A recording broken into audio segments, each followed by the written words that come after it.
전능하사 천지를 만드신 하나님 아버지를 내가 믿사오며 그 외아들 우리 주 예수 그리스도를 믿사오니 이는 성령으로 잉태하사 동정녀 마리아에게 나시고 본디오 빌라도에게 고난을 받으사 십자가에 못 박혀 죽으시고 장사한 지 사흘 만에 죽은 자 가운데서 다시 살아나시며 하늘에 오르사 전능하신 하나님 우편에 앉아 계시다가 저리로서 산자와 죽은 자를 심판하러 오시리라.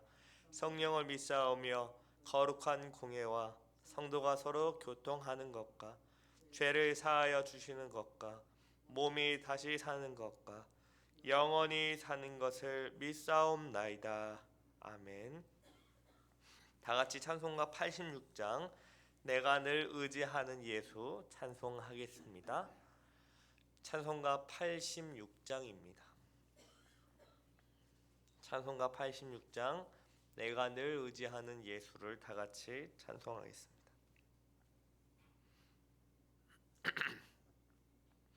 내가 늘 의지하는 예수 나의 상처 입은 심령을 불쌍하게 여기사 위로하여 주시니 미쁘신 나의 좋은 친구 내가 의지하는 예수 나의 사모하는 친구 나의 기도 들으사 응답하여 주시니 미쁘신 나의 좋은 친구 주의 손 의지하고 살 때 나를 해할 자가 없도다 주님 나의 마음을 크게 위로하시니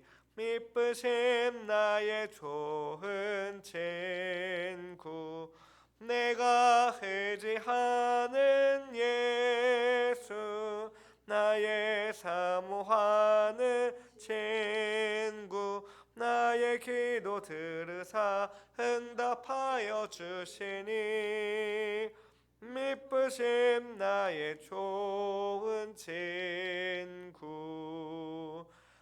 내가 요단강 건너가 두려워서 떨 때도 주가 인도하시니 어찌 두려워하랴 미쁘신 나의 좋은 친구 내가 의지하는 예수 나의 사모하는 친구 나의 기도 들으사 응답하여 주시니 미쁘신 나의 좋은 친구 이후 천국에 올라가서 모든 성도들과 다 함께 우리들을 구하신 주를 찬양하리라 미쁘신 나의 좋은 친구 내가 의지하는 예수 사모하는 친구 나의 기도 들으사 응답하여 주시니 미쁘신 나의 좋은 친구 기도하겠습니다. 사랑과 은혜가 많으신 하나님 아버지 오늘도 우리를 단잠에서 깨워주시고 새벽부터 주님 앞에 나와 주님을 찬송케 하시니 감사합니다. 아버지 오늘 우리에게 주시는 말씀을 통하여 우리가 행위가 아니요 겉모습이 아니요 오직 예수 그리스도를 믿음으로 구원을 얻는다는 사실을 다시 알게 하시고 예수 그리스도를 믿음으로 말미암아 예수 그리스도로 말미암아 우리에게 주시는 은혜와 그 긍휼과 복된 것들을 다시 힘입어 우리가 하나님을 위해 살아갈 수 있도록 은혜를 더하여 주시옵소서. 사람과 다르게 마음을 보시는 하나님 아버지께 우리의 마음이 늘 하나님 보시기에 합하고 우리의 마음의 방향이 늘 하나님의 뜻을 이루길 원하며 그 마음이 주님을 닮아 우리를 통하여 주 예수 그리스도와 하나님의 놀라운 은혜를 온 세상에게 전하는 우리 모두 되게 하옵소서. 아버지, 이제 말씀을 듣습니다. 성령 하나님 조명하여 주셔서 주의 뜻이 무엇인지 알게 하시며 그 뜻에 순종하며 살아갈 수 있도록 은혜를 더하여 주시옵소서. 감사드리며 예수 그리스도 이름으로 기도합니다. 아멘. 우리 하나님 말씀을 다 같이 보겠습니다. 로마서 2장 12절부터 16절입니다. 로마서 2장 12절부터 16절 말씀 우리 한 절씩 돌아가면서 읽고요. 마지막 16절을 같이 읽겠습니다. 물은 율법 없이 범죄한 자는 또한 율법 없이 망하고 물은 율법이 있고 범죄한 자는 율법으로 말미암아 심판을 받으리라. 하나님 앞에서는 율법을 듣는 자가 의인이 아니요 오직 율법을 행하는 자라야 의롭다 하심을 얻으리니 율법 없는 이방인이 본성으로 율법의 일을 행할 때에는 이 사람은 율법이 없어도 자기가 자기에게 율법이 되나니 증거가 되어 그 생각들이 서로 혹은 고발하며 혹은 변명하여 그 마음에 새긴 율법의 행위를 나타내느니라. 곧 나의 복음에 이른 바와 같이 하나님이 예수 그리스도로 말미암아 사람들의 은밀한 것을 심판하시는 그 날이라. 아멘. 지난 시간에 우리는 하나님의 심판의 기준이 사람의 겉모습, 사람의 외모가 아니라 각 사람의 행위라는 사실을 살펴보았습니다. 하나님의 심판은 각 사람이 행한 대로 이루어집니다. 이 말은 유대인이라고 해서 조금 봐주시거나 이방인이라고 해서 봐주지 않는 것이 아닙니다. 아무리 하나님의 선택된 백성이요 하나님의 말씀을 맡은 자라 할지라도 그것이 그들을 죄에서 구원해 주지 못한다는 말입니다. 왜냐하면 하나님은 외모로 사람을 취하시지 않고 각 사람이 행한 대로 심판하시기 때문입니다. 오늘 우리가 읽은 본문도 이 사실을 계속해서 강조합니다. 로마서 2장 12절을 제가 다시 읽겠습니다. 물은 율법 없이 범죄한 자는 또한 율법 없이 망하고 물은 율법에 있고 범죄한 자는 율법으로 말미암아 심판을 받으리라. 여기서 율법이 없이 범죄한 사람은 이방인을 말하고요. 율법이 있고 범죄한 사람들, 유대인들을 가리킵니다. 그런데 이방인이든지 또 유대인이든지 율법에 순종하지 않는다면 율법으로 말미암아 심판을 받는다라고 말하죠. 하나님은 애굽에서 종살이하던 이스라엘 자손들을 구원하여 주셨습니다. 그들을 하나님의 백성으로 삼아 주셨죠. 또한 하나님의 백성들이 어떻게 살아가야 하는지 알려주시기 위해 시내산에서 모세를 통해 율법을 주셨습니다. 율법의 뜻이 무엇이죠? 하나님 사랑과 이웃의 사랑이죠. 하나님의 백성이 된 거룩한 제사장 이스라엘 백성들은 하나님을 사랑하면서 이웃들을 사랑하면서 살아야 했습니다. 이스라엘 백성에게 율법이 있다는 것은 특권 중에 특권이었습니다. 이 세상에 누구에게도 하나님은 율법을 주시지 않았기 때문이죠. 이스라엘 백성들인 유대인들은 하나님께 율법을 받는 큰 특권을 받았습니다. 하지만 그들은 하나님이 율법을 주신 그 참된 뜻을 잃어버렸습니다. 그리고 그 뜻에 순종하지도 않았죠. 그래서 사도 바울은 다음과 같이 말합니다. 오늘 본문 13절을 우리 다 같이 읽겠습니다. 시작. 하나님 앞에서는 율법을 듣는 자가 의인이 아니요 오직 율법을 행하는 자라야 의롭다 하심을 얻으리니. 하나님 앞에서 어떤 사람이 의롭다 하심을 받는다고 말합니까? 율법을 듣는 자가 아니요 오직 율법을 행하는 사람이다 라고 말합니다. 오늘날로 비유하면 교회에 오랫동안 다닌다고 해서 구원을 받을 수 없습니다. 교회에서 엄청 열심히 봉사했다고 하여 그것을 이유로 구원을 받을 수는 없죠. 어떤 말이죠? 마태복음 7장에서 예수님은 주여 주여 하는 자마다 다 천국에 들어가지 않고 오직 아버지의 뜻대로 행하는 자가 들어간다고 분명하게 말씀했습니다.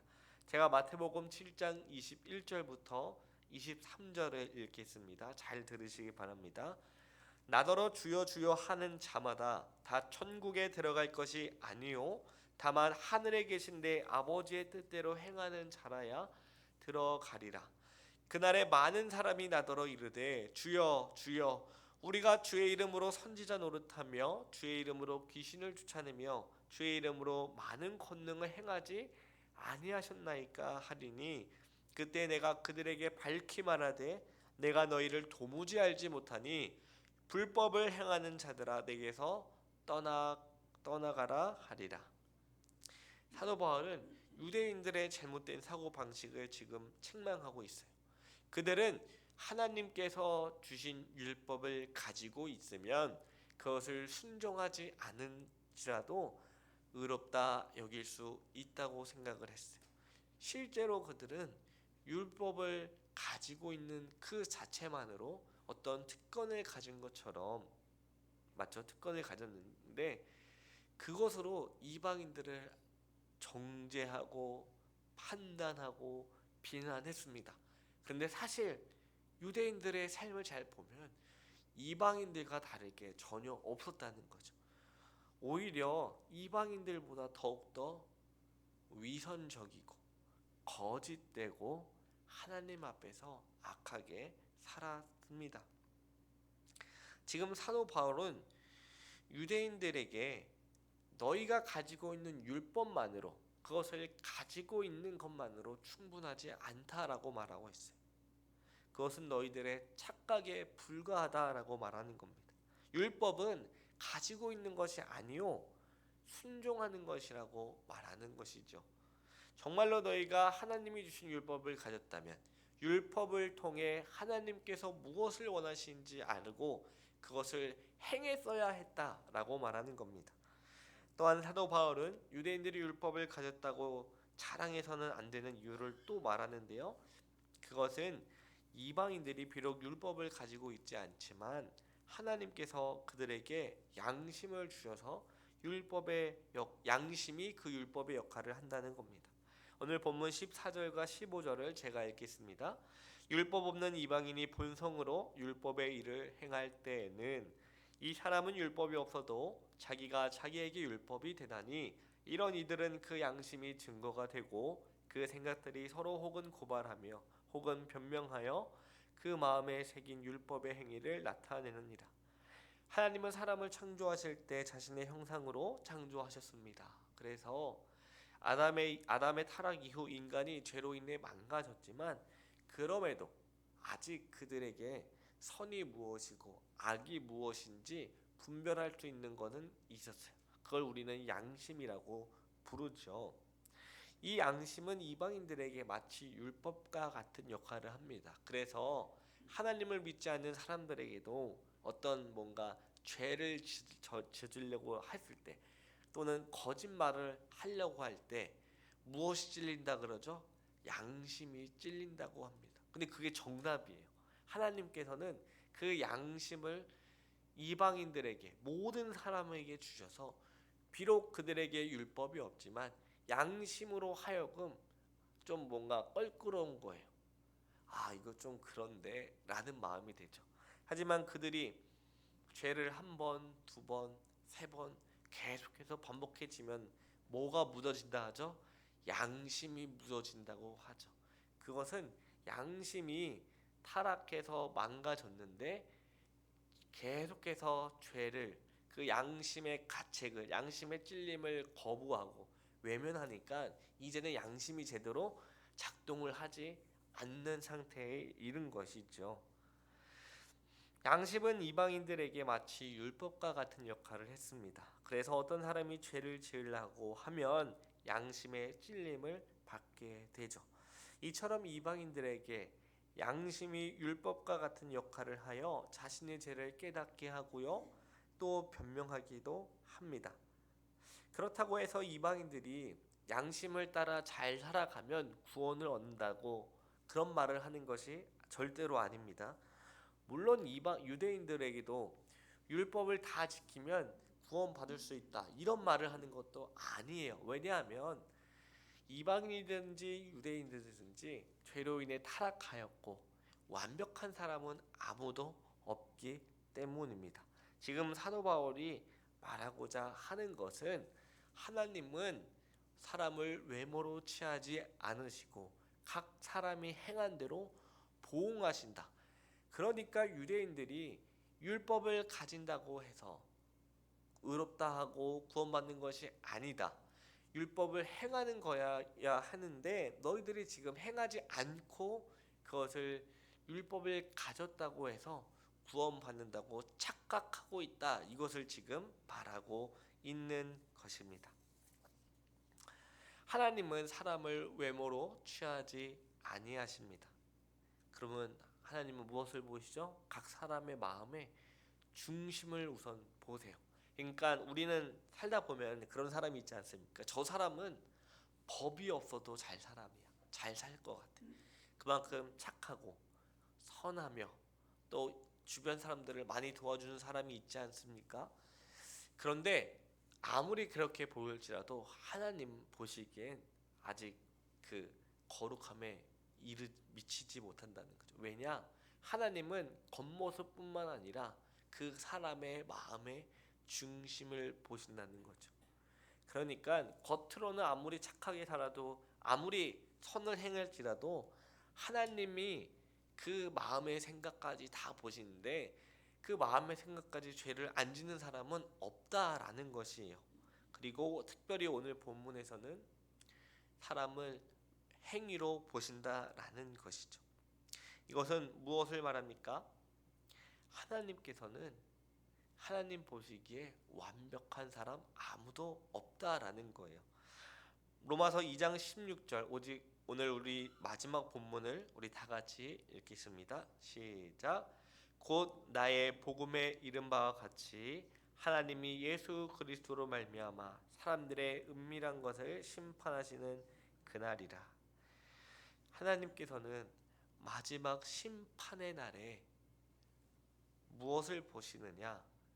그 사람의 행한 대로 보시는데, 이제 예수 그리스도를 믿음으로 말미암아 믿는 사람들은 구원을 얻게 될 것이다 라고 말하는 것이죠. 중요한 것은 오직 예수 그리스도를 믿음으로 말미암아 구원을 얻는다는 사실입니다. 하나님께서 마지막 심판의 날에 예수님이 다시 오셨을 때 우리를 심판하십니다. 의인이냐 아니면 악인이냐 구별하여 그 사람의 행한 대로 보응하신다는 것이죠. 그러나 우리의 현 모습은 어떠하죠? 너무나 볼품이 없습니다. 하지만 하나님께서는 우리를 의롭다고 하시는 이유가 있으시죠. 바로 예수 그리스도 때문입니다. 예수 그리스도로 말미암아 우리는 거룩하게 하시고 또 의롭다 하시며 그 심판의 날에 우리를 구원하신다라는 거죠. 이 말은 오직 예수 그리스도 외에는 구원이 없고 그분으로 말미암아 구원의 길이 열려 있다라는 것입니다. 오늘 우리에게 주시는 말씀은 참으로 우리에게 위로가 됩니다. 왜냐하면 한번 생각을 해보세요. 만약에 우리의 행위로 우리가 구원을 받는다면 말 그대로 우리는 천국까지 가는 그 날이 지옥일 것입니다. 왜냐면 오전에는 하나님 말씀에 잘 따른 것 같다가 오후에는 우리 막 마음대로 막 다 뒤집어 엎어버리고, 그러면은 오전엔 구원받았고 오후에는 구원 취소되고 이게 반복된다고 한번 생각을 해보세요. 그 인생은 저주일 것입니다. 하지만 우리가 비록 연약하고 부족할지라도 하나님은 우리의 행위를 보지 않으시고 예수 그리스도로 말미암아 우리를 의롭다 하시며 예수 그리스도를 믿음으로 말미암아 우리에겐 도무지 나타날 수 없는 그 선한 열매들을 하나님께서 그리스도를 통해 우리에게 맺게 하시니 그 열매를 보시고 착하고 충성된 종아 잘하였도다라고 하시니 우리는 그것이 우리에게 소망이요 위로이며 힘이 될 줄 믿습니다. 오늘 이 말씀을 통하여 우리의 소망은 오직 예수 그리스도밖에 없음을 기억하시고 오늘 하루도 예수 그리스도로 말미암아 살아가며 기쁨 가운데 찬양하는 저와 여러분 되시길 기도합니다. 제가 기도하고 마치겠습니다. 하나님 아버지 감사합니다. 오늘 하나님께서 각 사람을 보실 때에 외모를 보시고 심판하지 아니하시고 그 사람의 행함대로 보신다고 하셨습니다. 유대인들은 그들이 하나님께 받은 율법을 가지고 있으므로 마치 구원의 모든 것을 다 이룬 것 마냥 착각하였지만 바울은 그렇지 않다라는 것을 알려주었습니다. 우리도 아직 부족하고 연약하여 마치 우리가 어떤 행위로 말미암아 하나님께서 의롭다 여긴 것처럼 착각할 때가 많이 있습니다. 우리의 구원을 우리가 이룰 수 있다는 그 착각 가운데 살아갑니다. 하지만 우리가 이루는 것이 아니요 오직 예수 그리스도로 말미암아 이루어짐을 알려주셔서 감사합니다.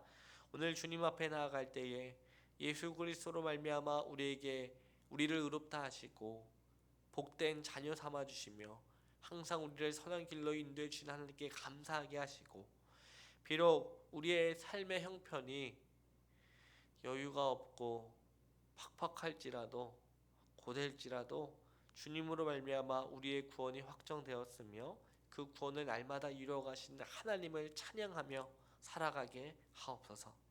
감사하며 예수 그리스도의 이름으로 기도합니다. 아멘. 하늘에 계신 우리 아버지여 이름이 거룩히 여김을 받으시오며 나라의 임하옵시며 뜻이 하늘에서 이룬 것 같이 땅에서도 이루어지이다. 오늘날 우리에게 일용할 양식을 주옵시고 우리가 우리에게 죄 지은 자를 사하여 준 것 같이 우리의 죄를 사하여 주옵시고 우리를 시험에 들게 하지 마옵시고 다만 악에서 구하옵소서. 대개 나라와 권세와 영광이 아버지께 영원히 있사옵나이다. 아멘.